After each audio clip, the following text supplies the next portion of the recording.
Eu nem sabia que era isso tudo. A pergunta de sempre que a gente faz é... Todo mundo que chega no podcast, a gente pergunta: quem é o Leonardo Ferreira? O Léo para os íntimos, né? O Irmão Leléu, Léo, né? irmão Léo. É o irmão Léo que o pessoal chama. O irmão Léo é o irmão Léo. O irmão Léo hoje se considera um maranhense, porque constitui minha família aqui, minha esposa Adriana. Beijo aí, viu? Dia dos namoradores. Oh, e investiu. O meu filho Adriel. Mas eu nasci no Rio de Janeiro. Inclusive, aproveitando o podcast, que o podcast pega no mundo todo, eu só conheço a minha mãe, não conheci meu pai. Se meu pai estiver assistindo aí no Rio de Janeiro, eu nasci em Jacarepaguá, me procure, papai, que eu estou precisando lhe encontrar. Eu nasci no Rio, fui criado na Bahia e vim morar no Maranhão, acho que tinha 17, 18 anos de idade. Rapaz, agora eu te conheço faz tempo, agora que tu é de Rio de Janeiro. Sou Eu não carioca. sabia não. E como é que tu foi parar na Bahia? Eu ia perguntar como é que tu parou em Caxias. Agora como é que foi parar na Bahia? Pelo amor de Deus. Não, minha mãe, assim que eu nasci, minha mãe é de Feira de Santana. E quando eu nasci, quando eu tinha mais ou menos 1 ano de idade, ela foi visitar minha avó e ficou lá. E por lá mesmo eu fiquei. Caramba. E- Rapaz, o homem olhou, é desse jeito mesmo, meus irmãos. Irmão Léo, o irmão Léo é uma pessoa muito querida, né? Uma pessoa que eu admiro muito, né? Mas eu queria que o irmão Léo já contou de onde ele veio. Eu queria que você contasse pra gente no cerne aqui do nosso podcast, né? Como você se encontrou com Cristo? Quando foi que Cristo Jesus fez uma obra na sua vida? Foi fácil? Deu trabalho? Como é que foi? Rapaz, eu acho que quem não nasce na fé dá trabalho. Eu Rapaz. acho que todo aquele que não nasce na fé dá trabalho. A verdade, o bom é que o nosso Deus, ele é indesistível. Ele nunca desiste de ninguém. Porque nessa caminhada entre Rio, Bahia e Maranhão, eu andei por um monte de lugar.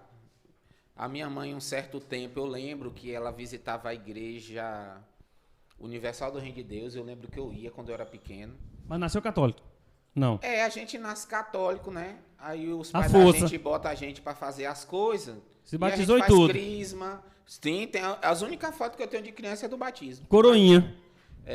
Cabelinho enrolado. E eu lembro que minha mãe depois foi pro espiritismo e eu segui essa linha do espiritismo com a minha mãe um certo tempo. E aqui, quando eu cheguei em Caxias, eu entrei num negócio chamado gnotismo, aí eu fiquei doido do juízo, 100%. Agora eu vou ter Eu que já- interromper aqui. O que é guinodismo, pelo amor de Eu Deus? já O que não é isso era aí? normal. O gnotismo, Fala aí. os gnósticos, eles creem o seguinte, O professor que- fala bonito, né? O gnóstico, né? não existe Sim, nem sim. Deus, Ah. nem Satanás. Nós somos Deus e nós mesmos somos Satanás. Nós mesmos criamos os nossos demônios. Eles trabalham com a questão do ego, do superego, do id. E é uma filosofia que, quando você entra, parece que nada é anormal do que a gente crê. Mas a gente, quando vai se aprofundando, vai notando que nos afasta de Deus e nos liga à filosofia, à ciência. Que quando eu faço uma coisa ruim, eu sou o diabo. Quando eu busco uma coisa boa, o espiritismo também pensa nessa linha do karma, do dharma. E eu fiquei envolvido muito tempo nessa linha. Como o Nuno falou, a minha avó me levava para as procissões. Então, eu nunca tive um vínculo assim com Deus. A gente saía peregrinando aí todo canto uma coisa diferente. Mas eu sempre li a Bíblia. Eu me encantava muito com o livro de Apocalipse, eu lia muito o livro de Apocalipse. Cafezinho, Mas, cafezinho. mas só interrompendo, irmão Léo, o que lhe levou a começar a ler a Bíblia, né? Era curiosidade? Curiosidade? Eu, desde criança, eu falo para os meus alunos, desde criança eu gostei muito de ler. Eu tenho uma coleção daquela revista Super Interessante. Meu filho me pergunta, papai, por que o senhor sabe de tudo um pouco? Eu digo, a Super Interessante que me É boa ensinou. mesmo, viu? Então, de tudo eu lia, sobre a evolução, sobre Jesus, sobre tudo. E nessas leituras, teve um período que eu li sobre Jesus, sobre a Bíblia, e aí eu comecei a ler a Bíblia. Foi o que me levou a ler a Bíblia. A revista é super interessante, falando sobre o Evangelho, e eu acabei lendo a Bíblia. Mas não me converti ao cristianismo. É aquela história, né? Todo mundo diz que é de Deus, todo mundo diz que é de Jesus, mas a gente sabe Está nas escrituras, somos criaturas, somos Verdade. feitura de Deus, mas não somos filhos ainda, né? Nós só somos filhos quando somos enxertados através de Cristo. E nessas andanças, quando eu já estava morando em Caxias, quando a Igreja Batista ainda não era esse templo enorme, eu morava bem aqui de frente. O senhor lembra em que ano mais ou menos era isso? Rapaz,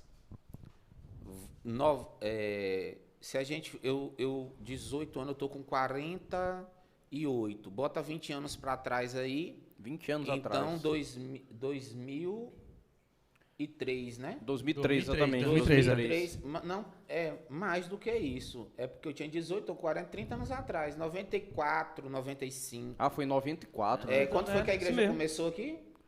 A igreja... Foi em 89. Com teu pai? Foi 89, ainda era o nome Batista Luiz E com teu pai? Com meu pai foi em 95 que ele veio pra Pois cá. pronto, aí eu ainda comecei a vir aqui antes do teu pai, depois teu pai foi meu aluno.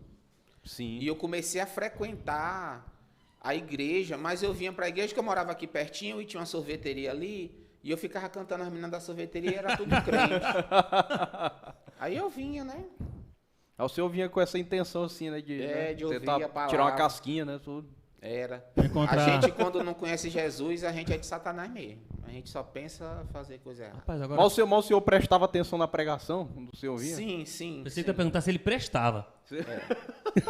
Sem Cristo ninguém presta. É verdade.